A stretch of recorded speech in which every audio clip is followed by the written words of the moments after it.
મિત્રો ચારે બાજુથી લૂંટ મચાવવાનું જો કામગીરી કરી હોય તો આ ભાજપીએ કરદા પાર્ટી કરી છે અને એની માસિયાઈ બેન પણ ભેગી છે. કોણ છે ભાઈ માસિયાઈ બેન? કોણ છે મિત્રો? આજે કોંગ્રેસના નેતાઓને હું કહેવા માંગુ છું, હમણાં મને મીડિયા વાળા ફોન કરતા હતા કે સુદાનભાઈ ઇન્ટરવ્યુ આપો, તમે કોંગ્રેસના એવું કીધું છે.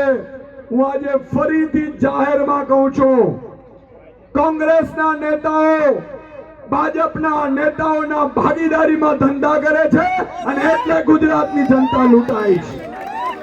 અને આ જ ખતરો બધા હું ફરીથી કહું છું, ભાજપીય કરદા પાર્ટીને નીકળવા માટે, કાઢવા માટે, ખેડૂતો માટે અમારા રાજુ કરપડા, પ્રવીણ રામ, પિયુષ પરમાર સહિતના ખેડૂતો જ્યારે ગયા અને મિત્રો ભાજપે લાઠીચાર્જ કર્યું, અત્યાચાર કર્યું, ભાજપે મિત્રો ઘરમાંથી કાઢીને ખેડૂતોને માર માર્યા, ત્યાં ભાજપ વાળાએ કોંગ્રેસ વાળાને કીધું કે તમે ત્યાં જઈને સભા કરો, અમે તો કયા મોઢે જઈએ, અમે તો ઢીબ્યા છે ખેડૂતોને, અમને ભાજપ વાળાને ખેડૂતો ઘૂસવા નહીં દે, તમે ત્યાં જઈને સભા કરો.